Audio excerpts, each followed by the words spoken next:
Welcome to the podcast dedicated to making you a faster cyclist. The Ask a Cycling Coach podcast presented by TrainerRoad. Today we have Dr. Kyle Pfaffenbach with us from Eastern Oregon University, and we are going to talk about high-dose carbohydrate and why you might want to take more in at a certain period of time and take less in during others, or maybe that's a bad idea. We'll talk about homemade drink mixes and some things you can do to increase the sodium rate, and we may even have time to get into protein. We'll see. We might just cover one of those topics, but just the same, Kyle, stoked to have you amidst I'm sure, all the things you have going on with athletes over at Paris for the Olympics. Dario sent in this question, and I'll try to, I'm not sure if all the details are here, so I'll provide my interpretation. And Dario, if I mess it up, let me know. Yeah. He says, I've just watched Gustav Iden talk about having 160 grams of carbs in his bottles during his Kona World Championships win. Considering how quickly sugar is processed, doesn't it not make sense for a triathlete to drink that much carbs during the bike, as it won't assist him on the run anymore? So I think that what he's saying here is, and I've seen this as well, Gustav was talking about running 160 grams in each bottle when he was cycling on the bike leg portion of the Hawaii, the World Championships there in Kona. And then I assume that what he's asking here is that there's kind of a popular assumption in practice in the triathlon world where they take in a ton of carbs on the bike because later on in the run, they can't take on as many. It's just logistically complicated with how you're going to carry it, but then also all the jostling from running and everything else makes it maybe a bit more difficult. So I think that what he's asking is if that popular assumption of taking in a higher dosage of carbohydrate during the bike to prepare the body for the run is useful or not. And then especially considering in this case, like the bike leg might take as long as for an average athlete, it could take up to 7 hours, right? For Gustav, it's in the 4-hour range. And then assuming that he's kind of hinting at the fact that isn't sugar metabolized faster than that. So I guess that is a really good thing to step back and question, does it make sense to take in this bolus, so to speak, this high density carbohydrate intake on the bike for triathletes? And this probably applies to all of us that are cyclists too. In some cases, you'll get to an aid station, you have to take in a bunch or something like that. We all we can't do it perfectly even across the board. So does that make sense considering the context? So this is a cool question. So the thing you have to do is back all the way up to what's happening going into Ironman. So one, you can only onboard so many grams of carbohydrates. And even someone that's highly trained, let's say they go all out and they do a depletion protocol and then they do a loading, and just to maximize every single gram that they can get, it's still not going to be more than, oh man, I'm going to get into trouble here. So the range is huge. Typically people say, an average person can onboard 500 to 800 grams of carbohydrates, something like that. When we're fully carbing up, as a rule of thumb, I usually shoot for around 600 grams in the 4 meals prior to a big training session. And that seems to get the job done. Now, it might be a little different if I was trying to fully maximize it for something that was an Ironman instead of a 5K or an 800 on the track or something like that, or even a XCO race. So you're taking those things into consideration. So you're fully carbed up, and then you kind of want to think about where you're going to spend those carbohydrates and how and at what rate. And so in this example, there's no food intake in the swim. And even for someone that swims really quickly, the intensity is so high at this point in Ironman. It's insane how, So first of all, you're doing this significant open water swim where you can't take on fuel. So you're already depleting into that glycogen that you spent so much time and you worked so hard to lead up because of the intensity. Now, there's some efficiency things and stuff like that, but the reality is if you're a super efficient swimmer to the point where you can use a lot of fat as a fuel, you're probably going to want to take advantage of your skill as a swimmer. So regardless of the individual, you're going to be dipping into that glycogen already. Now you hop on a bike and you're basically doing this 112-mile time trial is essentially what it comes down to. Probably somewhere around 80% of a threshold for the higher athletes. They're riding they're riding them upwards of 85%, which is insane. Like to your It's point of the insane. intensity, for Right. an average athlete, it's probably going to be closer to somewhere around like 75 to 80-ish. But for some of these top athletes, it's even higher. Yeah. And what's the like, I don't know. I don't have the details on this, but like, I know they usually report it as average speed, but I'm sure we have like somewhere we could see what watts these people are Yeah. pushing for extended Some of periods of time. But some of it's them, like, it's insane. yeah. And so, Lionel's a really, he produces a lot of power. Lionel Sanders, very famous yeah. triathlete. Mm-hmm. Christian Blumenfeld also. And Christian is going to weigh more than somebody like Gustav, but still, Mm-hmm. these riders are putting out, like for a full Ironman, they're going to be putting out upwards of 300 watts is a very safe assumption. I was just for going to an say, average it's over power. 250. Like, Yeah, it's upwards yeah. of 300. So, and keep in mind that like, you know, burning 1,000 calories an hour, that's like right around 280 watts that you're doing if you're holding that Yes. for an hour.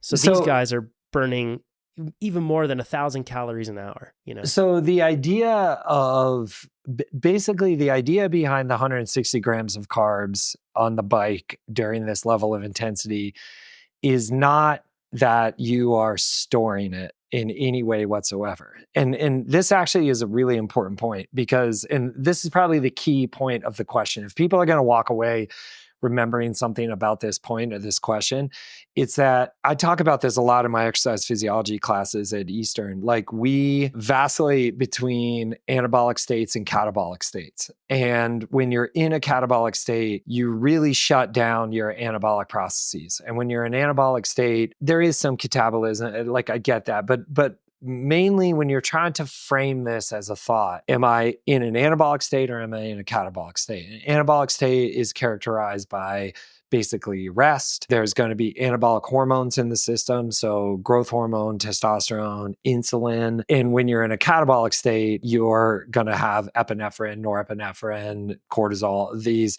you want to think of it like this is how we kind of break down our endocrinology section when you're first learning it from an exercise physiology standpoint. So you want to be thinking about what this is, the anabolic state or the catabolic state. And the idea that you could eat enough carbohydrates while you're on a bike to fuel anabolic processes like glycogen synthesis, it doesn't work like that. It's there's when one's on, the other's off. So if you're breaking down glycogen, you're not storing it. If you're storing glycogen, you're not breaking it down. And this is one of the interesting things about nutrition as an athlete and understanding recovery. One of the reasons why it's important to get carbohydrates in your recovery drink and be at rest is that that's a scenario where your body says, well, I have excess, I have high blood sugar, I have a lot of fuel, I have amino acids that just came in from my whey protein drink, and I'm at rest. This is an anabolic state. So I'm going to release insulin, and insulin is a really powerful stimulator of protein synthesis, which is what we want to recover. So that's one of the reasons why carbohydrates are really good. The glycogen resynthesis in the post-exercise state is actually secondary for me anyways. What I think is more important is using post-exercise sugar to get insulin up to start that anabolic process. So when we're exercising, even a brisk walk is enough of a stimulus. Like basically the way to think about this is that epinephrine and catabolic hormones are a more powerful suppressant of pancreatic insulin release than high blood sugar is a stimulator of pancreatic insulin release, let alone someone that's like basically time trialing at these really high intensities at a really high percentage of their threshold, or probably more importantly is like what percentage of your VO2 max can you sustain without accumulating lactate is like, it's just a different way to say what percentage of your threshold. And like there, or even on a light recovery ride or a brisk walk is enough to suppress insulin secretion. So there's not a lot of insulin in the system.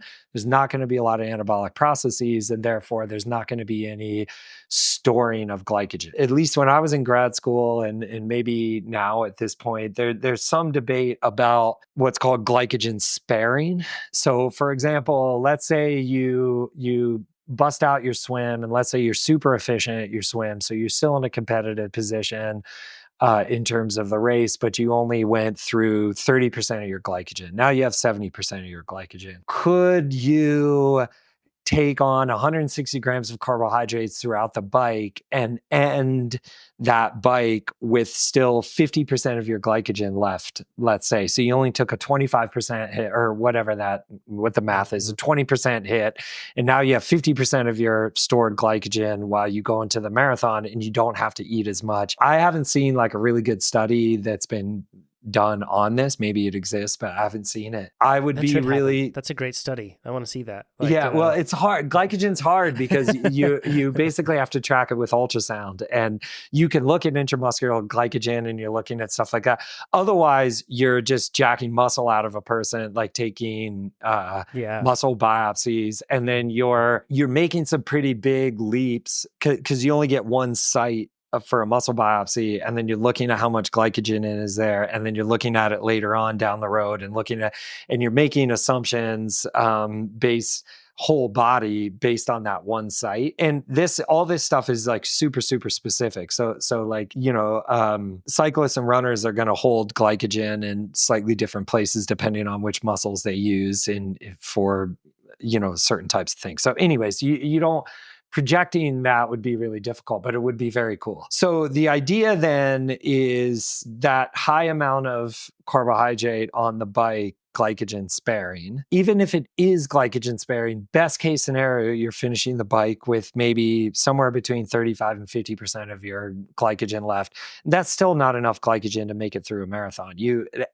But the reality is when you add in the speed that these people are sustaining, I'm pretty dubious of the glycogen sparing effect. What I think the advantage is, or what I perceive the advantage to be, or I interpret the advantage to be, is that you're just getting it all. You're getting a lot of glucose coming into the system. You're maintaining and running a pretty high glucose level. Like anybody that's ever used like a Super Sapiens patch, or I know they're not a thing anymore, but like the continuous glucose monitoring while they're exercising, most people are shocked by how high their blood sugar gets while they're exercising. And that's because you're mobilizing glycogen out of your liver. You're synthesizing a lot of glycogen through gluconeogenesis. You're trying to get as much sugar into the bloodstream as possible so it can be taken up by the muscle.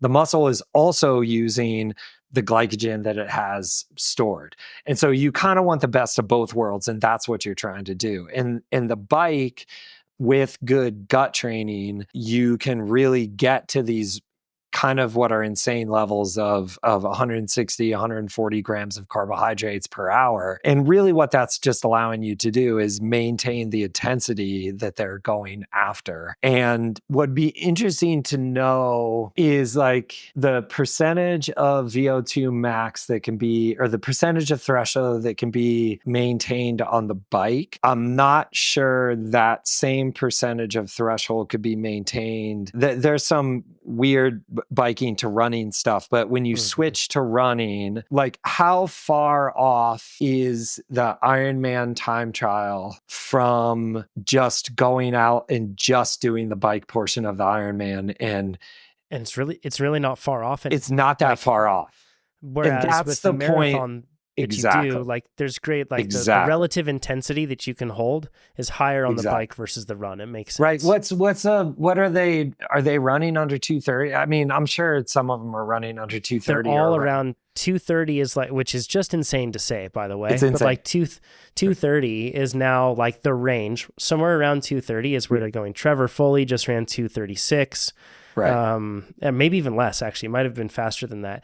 And they're doing that off of roughly like 4 hour, sometimes below 4 hour bike splits. So it's like, which is the just point there bonkers. is that like they're probably 220, 218 marathoners, just straight marathoners. And I don't know if any of them, if we have that information, probably should have done some background research. Anyways, not a lot of them actually have like a straight out marathon. Just straight marathon, really yeah. Because, it makes sense. So, like, why would you race that? Like, because it takes so much out of you from a training standpoint and from a recovery standpoint. Why would you go for like a 2:15 marathon and then it messes up your chase? So that makes sense. But you have to think like a 2:36 doesn't even make the Olympic trials. And the Olympic trials, there's a lot of people that make that time. Right. Oh, I think the totally. Olympic trial qualifier is for just the straight marathon is under 220 It now. is. I want to say it was 218 or something like that. 218. Yeah. Yeah, that's what I Yeah. thought. And so like, Crazy. do you see what I'm saying? Whereas like Totally, if because if you you, go out and yeah, just do 112 miles as fast as you can on the bike, they're actually it's not far off of what you would think it exactly, would be the fastest time that you could do on exactly. that. And It's part of just the that is you're nature of the coming beast. off like whatever they do the swim in now. I don't know. It's I just mean, insane in like yeah, it 40 used to minutes. be, yeah, it used to be an hour, but now, Yeah, it's like it's in the 40 it's minutes for nuts. open. Like it just used to be an assumption. Like if you like the thought of breaking an hour in the swim in an Ironman, I don't know, when I was growing up would just be like insane. And now Yeah. there. And the other thing is there's all these old like triathlon adages, like if you can't win the race in the swim, but you can lose it, blah, blah, blah. So let's say someone could do the swim in 35 minutes. They're not winning because of that. So you might as well just swim with the pack and basically check the swimming box. I mean, if I were them, I know a lot of them are going for time and stuff like that. But if they're racing, I would like get together with everyone and just be like, hey, can we just like chill on the swim and then just start racing afterwards Yeah. and we'll all, but because nobody's winning off the swim. The biggest margin you're going to get is I don't know, 5 or 6 minutes, and you can make that up. Maybe not with the way the cycling is, maybe not on the Mhm. bike, which is crazy to think that the margins are that slim, that 112 miles is not enough time to make up 5 minutes, but you can definitely make that up in the run, for Oh, example. yeah. And so this idea of getting 160 grams on the bike is more of just, I want to be able to do this bike as fast as possible. It's not Yeah. a setup for the run because you're just not engaging in anabolic processes, i.e. glycogen resynthesis and glycogen storage while you're on the bike. It's the same reason why like you don't eat a bunch of protein when you're riding because there's no way to engage in protein synthesis, which is a very energy consuming anabolic process while you're in a catabolic state. The only thing I've ever seen is, and I think I might have mentioned this on an earlier podcast, is there's certain types of sled dogs that they've demonstrated will adapt in real time. So while they're training, It's they're insane. synthesizing proteins and enzymes and things like that are making them better at the thing they're doing in real time, which is like such a cool hack. But Yeah. humans can't do that. And so basically this whole time period you're in a catabolic state. So, and to be honest with you, one of the reasons why like the Breaking 2 project worked or got close to working, or one of the reasons why we're seeing these insane marathon times is because one, super shoes, obviously that's the most obvious one. But two, the idea of pushing carbohydrates at just like these amounts that were not thought possible for the gut, and identifying people that can run like really, really like 90 to 95% of their VO2 max. So first of all, they have massive VO2 maxes. Then they can sustain 90% of their VO2 max without accumulating lactate. And they can take on enough carbohydrate to fuel that potential. That's why you're seeing world record marathons in the low twos. You're not getting anywhere near that in an Ironman marathon because you're starting that marathon in a glycogen depleted state, regardless of how many carbohydrates you take in on the bike. So it would be very cool though if someone would agree to either muscle biopsy or an ultrasound to where you could see just how depleted a person was at the end of a Ironman bike. Yeah. And then figure out basically your performance is limited by how many carbohydrates your stomach can handle, at least from a bioenergetic standpoint. Now, there's a Yeah. bunch of other things going on neuromuscularly. There's central nervous system things going on. There's fatigue, there's postural breakdown, there's sweat, there's dehydration. There's a bunch of other things. But so in this question, though, we're just talking about the bioenergetics of this proposal. And really that 160 grams is just so he can mash on the bike. And then Yep. you're basically looking to get 60 to 80 grams per hour. So Kipchoge when he ran 201, and then when he actually went under 2, I think the guys at Martin told me he was pushing between 110 and 120 grams Which is crazy per for hour. a run. Being able to do that crazy with a for a run. It's insane. Right. Super impressive. So that's like they're running like 16 point something 100 meters for 26 miles. So anyone that wants to put this into perspective, go run like, isn't it 426? I think it is something like this, right? So go to your local track and just like run consecutive 100, just back and forth 100 meters on. We'll even give you 25 seconds rest. So just do it on 25 seconds rest and see how long it takes before you start running plus 16-second 100 meters. It will not, it'll be like 2 reps, 3 reps. Like it's not, and for those people that are fast and come out of the gate and you run like a 13, 14-second one out of the gate, you're producing so much lactate at that point because you're so efficient and twitchy that, yeah, you can get a couple of those in, but you're not going to get a half a dozen of them. And so this is for the average person. And so that level of efficiency is so insane, but it also requires a massive amount of carbohydrates. And that was one of the, back in the 90s, there was a hypothetical paper written by this guy, last name Joyner. He's like a really well-known exercise physiologist from Mayo Clinic. And he basically said, like, this is what it will take to run a sub 2-hour marathon. And those under 2-hour projects were basically like just putting that blueprint, finally getting the financial backing to put that blueprint into. But the one of the biggest issues was the glycogen issue and getting enough carbohydrates in to maintain that pace and efficiency. And you're not going to see, well, I mean, it would just take someone that's uber efficient to run 220, breaking 220 in an Ironman is really hard for me to believe. But yeah, it'd be pretty wild. But I would have said the same thing about a lot of these records, like that's for sure 15 years ago. So I feel like I'm seeing, what I'm getting here, there are a couple of key things. This is a great example of, especially in cycling, we can measure everything so well. We can measure their power output. We know about the grams per hour that they take in.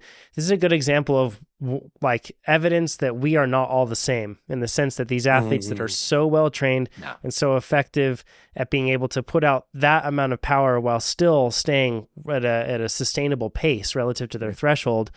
That's why the taps are huge. The throttle's wide open, and as a result, they're dumping in as much fuel as they can. Yeah. So then that way, and then I guess that the other thing I'm seeing from this is you could play the other side of things. If he wasn't taking that in, then of course he could end up showing very depleted and with low blood sugar coming into the run, which would be really bad. And that's what he's trying to avoid here, right? Yeah. So it'd be interesting to see how this would play out, because like I don't know what the functional difference is between like 160 grams of carbs per hour and 140 grams of carbs per hour. I don't know like what maybe he does at that point end the bike at a similar time. So let's say there's not a significant difference in his bike time taking 160 grams of carbs per hour versus taking 130 grams of carbs per hour. Let's just go crazy and say that. But you're because what are they? They're riding that in 3 hours, like let's say 4 hours, and so that's only 120 grams of carbs or whatever. Like it's not that huge of amount of carbohydrate that when you think about it like that, right? In the context of an entire Ironman. But let's say, and I'm just speaking purely hypothetically here, but let's say he does that. If the run was slower, I'm not so sure it's just like this fuel issue. It becomes a central nervous system issue. It becomes like a governor issue where like when the checks are coming in, your brain is like happy to spend it. When the flow starts to slow down, your brain can sense that. It appears to be able to sense that. And it starts to put kind of the brakes on. People have experienced it. You'll experience this on your group ride or whatever. Like if you start having negative thoughts on a group ride, or if you start thinking, I tell my cyclists this, like if you start thinking like, I can't wait until my watch goes off to denote it's time to feed again, you have to eat right then. Like if you're thinking like I can't wait to eat again, you need to eat right then, because that's your brain suggesting that like, hey, I'm doing the math here and the math isn't adding up. And when you push 140, 160 grams per carbs, like one of the things is it makes your brain happy, because your brain, like your heart rate's at a sustain, like your brain does a check-in, right? Like, and it goes like, well, my hydration's going good, my sweat rate is good, my core temperature is good, my blood sugar is good, I have tons of sugar in the system, and my heart rate is good. So then the brain is calm, for lack of a better term. And understanding the role of the brain in central fatigue and the role that nutrients play in the brain from a signaling perspective, not from an energetic perspective, I think is an area ripe for some really interesting study. That'd be fascinating. Yeah, because then we're getting into, like you said, it's kind of like that central governor theory. And it's, for so long, everyone was like, it's either the central governor theory or it's governed by it's something else. biochemical, like, systemic biochemistry. Yeah. When in reality, I'm sure everything is interlaced, right? And the systemic biochemistry is a signal to the central governor, right? Like, for example, like you can't explain everything in regards to a reduction in performance from lactate just based on the accumulation of hydrogen ions and the change in pH in the muscle and those sorts of things. That's all thinking of it just systemically, right? So when you do a lactate threshold test, you're taking finger pricks at either at the finger or the ear, right? And then you're making all these, like, we have all these relationships between what that information tells us. The idea that everything is just explained by like a change in pH, local pH, because of hydrogen accumulation, when we know that there's these relationships between what's happening with blood lactate at your ear and what's happening with your performance at your muscles and what's happening with your feelings of fatigue, which is coming from your brain. So there must be that lactate and the change in pH and all these different types of things are communicating with the brain in some way, shape, or form that I'm actually really interested in this. If I had unlimited money, these are the things I'd be. And I don't really know what the constraints are around things like fMRI and stuff like that. I mean, I'm familiar with that technology, but I don't know if you can put a Zwift bike next to an fMRI and get people to a certain thing and then throw them in there really quick and turn it on and find out like what's happening centrally, or I don't know what's. And I know there's people that do things with like EEG and the, I don't know if you've seen the experiments that where athletes will say like they go to failure. They say, I can't go anymore.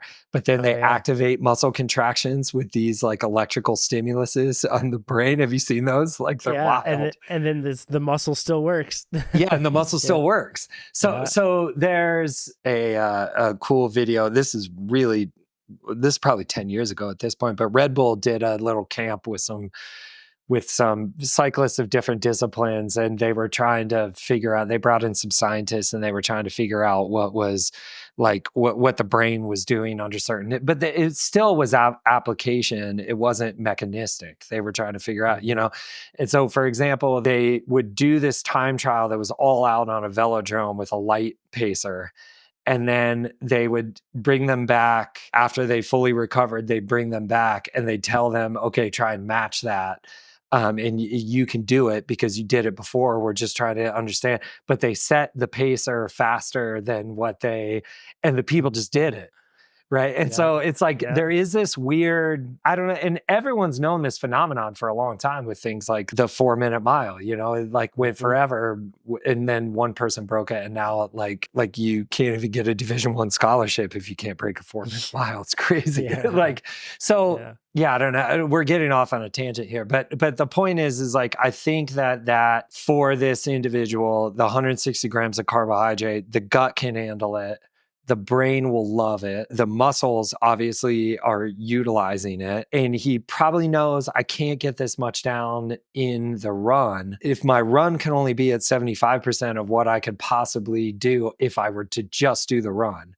But I can get the bike to 95 or 99 or a percent of what I would do if I just went for a straight 112-mile time trial. Like that's the way to play it. And that's what they're thinking about. They're not trying to store that. That's just something people make these leaps where like someone at some point was like just applying logic, and they were like, oh yeah, it's easier to get fuel in on the bike, so you should fuel up for your run. And people just go, oh yeah, that makes sense. And then they start talking about it. And it's like, you have to like test it and think about it from a physiologic perspective. And that doesn't make any sense. So yeah. That's super cool to break that one down. And this is applicable to people, for example, if you are doing a race with like aid stations that are few and far between and that sort of thing. Sometimes I hear athletes talk about taking more on so they can store for later on and all that stuff. So hopefully this discussion was applicable to a lot of different people instead of just the multi-sport athletes. Yeah, I would say stage racing is another place where this would apply. Now, I know you're not just going from like one thing to the next and that sort of thing, but one of the things that you're not necessarily trying to save glycogen for the next day. What you're trying to do is go into a day with the maximum amount of glycogen to start. You want to provide the maximum amount of glucose that your stomach can handle during that stage so you can perform all out. You're going to be depleted one way or another when you get to the end of that. But when you get to the end of it, you feel less cracked. Not because you have more glycogen left over because you were aggressive, but because you were properly fueled going in and you fueled during. And now, instead of starting at -10, your responsibility over the next 12 hours before the next stage starts, or 16 hours before the next stage start, is to take you from baseline back to ideal, as opposed to having to have to come out of a hole and then also try and go to.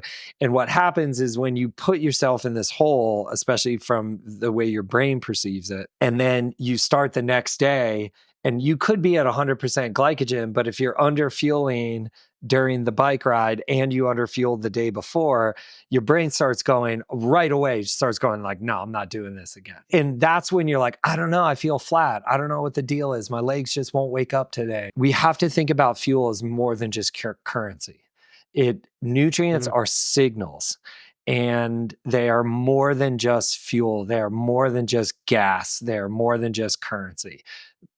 Nutrients are signals. So when you can employ feeding and recovery strategies that take advantage of our understanding of the signaling mechanisms of nutrients, you can get higher performance more consistently out of what you're doing. Yeah. It's awesome insight. Thanks, cool. Kyle. Nicole sent in this question. She says, hey coaches, I've started making my own drink mix. Thank you for your video, Coach Jonathan. Just talking about it. I'll link it down below. It's probably due for an update. It's an older one that I've recorded there. And then she mentions, it has saved me a ton of money on mixes, or saved me a ton of money and mixes, tastes, and seems to work better than the high carb mixes I've tried.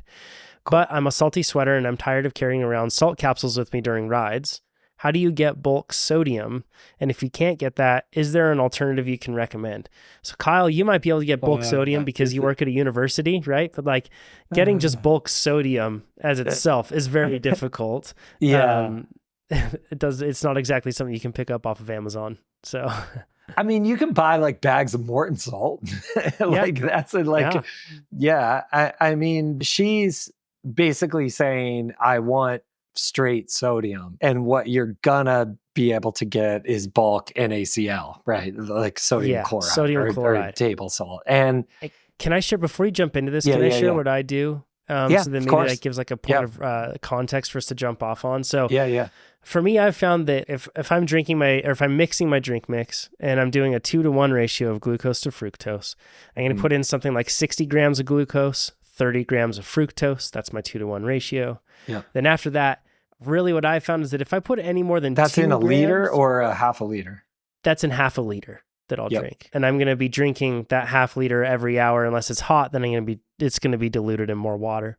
Yeah. But in that, I've found that if I add anything more than like 2 grams of salt, like just sodium chloride, so like the table salt stuff that you can get and that everyone has in their house, if I add more than 2 grams of that, it gets really like it's salty. It's noticeable. And keep in mind though, out of that 2 grams that I'm getting, I think it's out of 1 gram of every table salt. I think I'm only getting around 365 milligrams of sodium. So the rest is chloride. So it's not like I'm getting 1,000 milligrams of sodium just because I put in 1 gram of salt.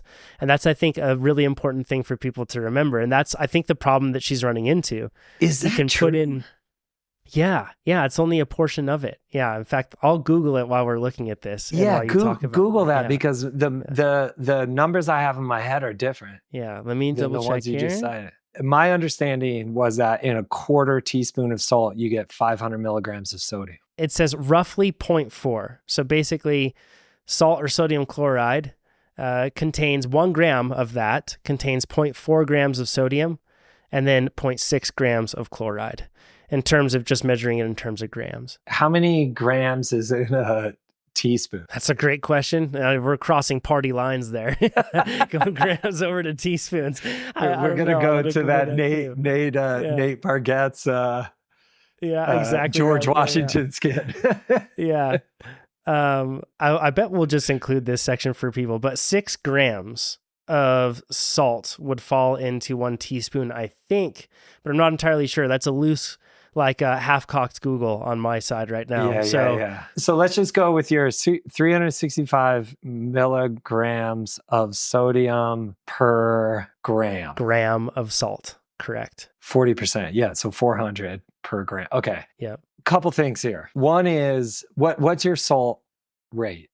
Or what's your salt sweatiness? Do you know what your sodium loss is in your sweat? Have you done like a precision hydration? I have, but this brings up a point. I need to get it retested because I don't believe that we're just like forever the same. I think that it changes to a certain extent. I know that I've heard that it's largely genetically defined in terms of like your sodium loss, but I, at least in just the visual side of things, looking at my kits, I seem to lose a whole lot more sodium than I used to. So I don't know what's changed that. But just the same, with that in mind, I tested at losing roughly somewhere around like 800 milligrams of sodium an hour. Okay.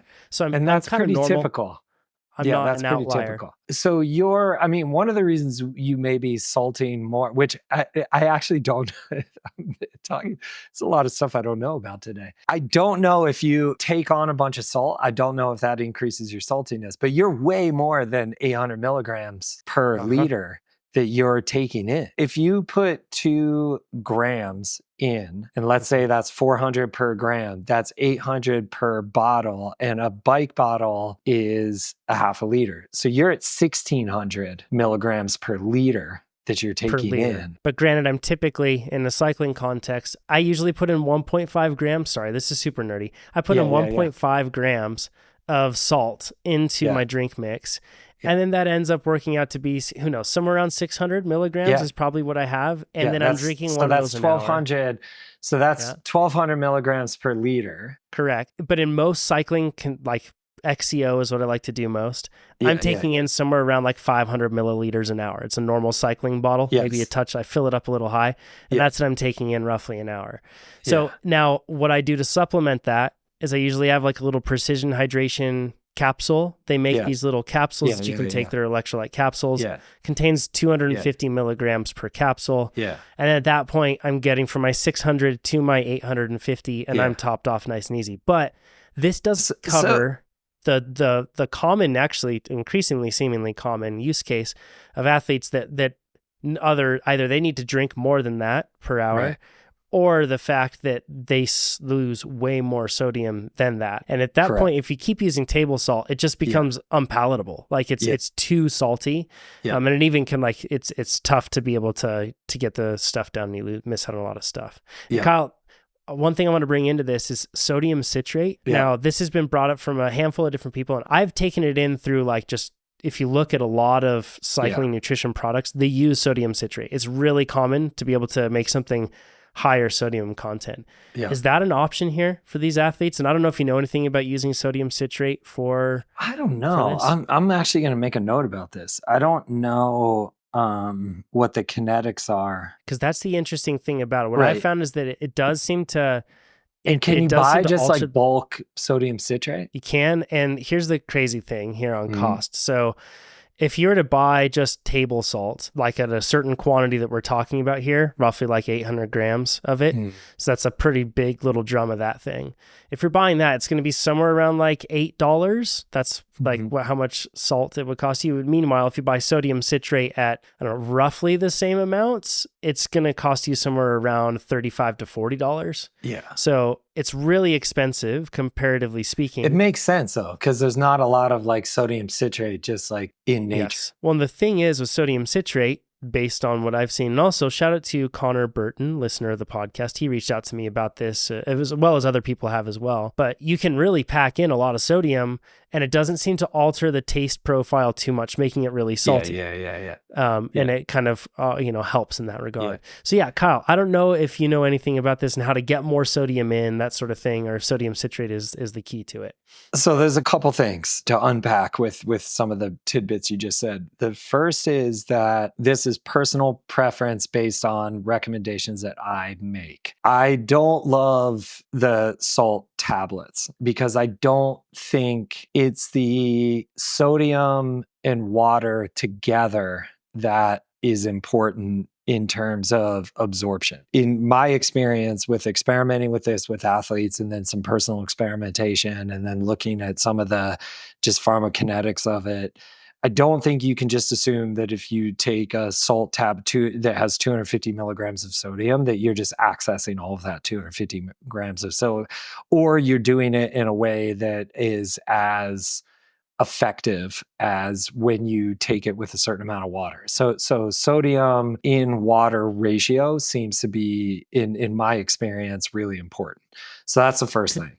Yeah. Could I ask a quick question on that? As a result of taking in capsules, and maybe you take in a handful of those capsules, 3 of them or something. Yep. But you aren't taking it in relation to the amount of fluid that you're taking in. Exactly. Could that cause gut distress? It seems like it totally could, right? I mean, it would alter the so it would depend on the gut, but yeah. I mean, more of what you're looking at is just the things you do for taking in salt, maintaining function, maintaining osmolarity, and preventing cramping. And I know there's a lot out there about cramping and stuff like that, but there is a common version of cramping that is electrolyte based. And so what I see is that like, somebody that has their solution figured out and say trains with a certain osmolality of liquid, for example, and then they say, okay, well, they're not going to have that drink in my race, so I'm just going to bring salt caps with me, will a lot of times end up cramping, and they never cramp in training. And it seems to be because of that difference. And like, that's the conclusion I've come to. I haven't done an in-depth study on that, but that's the conclusion that I've come to. And so it's not a conclusion. That's what I work off of or work with. Yep, the other thing is we know that sugar, salt, and water all work together with co-transporters in your gut to more efficiently get those things in. Like if you look, for example, at like Gatorade, which again, like I know Gatorade's the devil and blah, blah, blah, but they've done a lot of really interesting research. The GSSI is like a really interesting place for gut research on this stuff. And one of the reasons, like, I think Gatorade markets the importance of electrolytes in their original formula more than what it actually contributes. So why they put the salt in that original formula is because it increases the amount of sugar that you get into the system.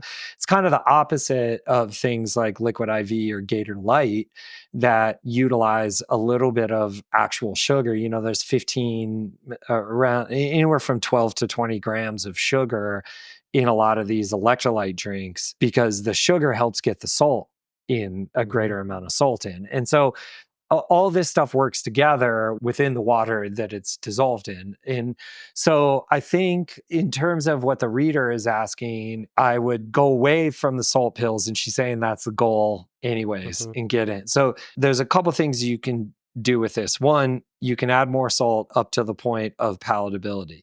And it's a lot of salt. Like before it gets to where you're like, I can't take any more salt, is beyond most, like the highest precision hydration test. So we have a precision hydration. We're a testing center at the school. And the highest one I've ever seen was in a firefighter, and it was 1,700 milligrams per liter. My God. And that's a lot, especially if you think about, like, if you're on the line and you're on personal protective equipment and you're losing 2 liters an hour, that's 3,600 milligrams of sodium per hour that this person's losing. So they have to be on it, right? And that's also a really high sweat rate. Let's just keep using you as an example. You're 500 mils per hour, but you're losing more than that per hour. Correct. So you're always running a little bit of a deficit. If it's like marathon distance or anything longer than an XCO, I'm taking in 750 milliliters on a colder day up to a liter on a warm day. On a warm day, right. Correct. And yeah, but if it's XCO, I can get even by then you're probably running a deficit. And so this idea is, the way we do this is, I'll say, all right, how many hours are you going to be on the bike? What's your estimated sweat loss per hour? And how much of a deficit can we afford to run? And most of the information that you'll see, just in general, it's accepted that once you reach 3% of total body weight lost in water weight, you start to see like a drop off in performance. There's a lot of marathoners, though, that will lose 6 to 7% of their total weight from the starting line to the end. And a lot of times they're running faster at the end than they were at the beginning. So it's highly individual. And I don't think there's just a rule, but 3% is kind of what we work with. So if you weigh 150 pounds and then you can lose, what would that be? 4.5 pounds before you start to like feel a drop off. Let's say you're losing 1.5 liters per hour, you're losing 3 pounds per hour. So if you didn't rehydrate at all, within an hour and a half, you're at your 3% body weight loss. And that's not a very long time on the bike. And so what you want to do is come up with that number of, okay, if it's hot and I assume I'm losing 2 liters per hour, that's 4 pounds per hour. And I know I can afford to lose this much weight. How much do I need to drink? And then within that drink, I think it's more important to match your sweat saltiness to some degree, so you're going to want to be around 500 or 600 per liter. You're running 1,200 per liter with 2 grams of salt, but that's like reaches your taste kind of limit, but that's also in half a liter bottle. So the math, you can get kind of twisted up with the math, and people say, oh, well, I'm bad at math. You just really have to like sit down and like work this through. For the reader, I would say you're trying to get this in table salt is what I would say. So it'd be useful for Nicole if she had a general idea of how much salt she was losing per liter, how many liters she's losing per hour, and then how much fluid she can logistically get in on the bike. And then you can start to figure out how much salt I need to add to my homemade drink mix. The other thing that Nicole could consider from a palatability standpoint is you can use flavored electrolytes that are pretty aggressive as a way to get your salt in flavor, like Elementi or Element. I don't know which one they say it is, but they use 1,000 milligrams of salt. So basically you get a gram of sodium and you get a certain amount of magnesium, and the flavor is pretty good. And so you figure out what your concentration is, because right now with your drink mix, you're probably using maltodextrin or something like that, or glucose. So you get your ratios the way you want them as far as your fuel. There's going to be some sweetness there, mostly from the fructose, but there's not going to be a lot of flavor. And then you could add flavor with, say, a pinch of table salt and then one of these electrolyte packets. And you would just have to experiment with how to get that right. So I do think that there's a couple different ways around this, but you have to work within those confines of palatability. Yeah. And I'm going to, is this useful? Oh yeah, absolutely. Okay, because we talked about a lot of like different scenarios. There's no just like one answer for Nicole where I can say, yeah, do this and you're done. You're going to have to do a little bit of math and take into consideration your size, the environmental conditions, the palatability of what you can stand in terms of table salt. And then if you're going to exceed your palatability in terms of getting the salt that you need, then you would probably either need to look to get more fluid in per hour at a palatable level so that you can just get the right amount of total sodium in, or start looking at some hyperhydration protocols to like give yourself a leg up before you start. Meanwhile, I'm gonna try sodium citrate. So I'm gonna and sodium, like I want to know what this is about, and see if it works. I'm sure somebody's listening to this just going like that. Maybe it works for them. They're like, say sodium citrate. So we'll find out. Right. It's in all the drinks that we all buy, and it is an option. Of course, it does raise the cost pretty substantially of your homemade drink mix if you are going to do that. So it's definitely something to consider. So yeah, if you're finding that it does taste off or something else like that, check the math. Like Kyle said, you may find yourself in a situation where maybe you're taking it more than you think. We've seen the opposite with most people where they think that just table salt is, 1 gram is 1,000 milligrams of sodium, when in reality it isn't. But yeah, if the taste is off, double check your math. Try the hyperhydration protocols if you want to, if you feel like it isn't enough still, and then I'll let you know on sodium citrate and we'll see how that works. Typically, if you're cramping during exercise, there's a high probability that's a sodium issue. If you can't get your wedding ring off in the morning, or you have like marks from your watch band when you wake up in the morning, you're probably going overboard on sodium. Yeah. Well, thanks a bunch, Kyle. Yeah, of course. If any of you, and for everybody that enjoyed this episode, you can share it with your friends. That means a lot to us here at TrainerRoad. Helps out a bunch. And we'll talk to you all next time. Thanks, everybody. Take care.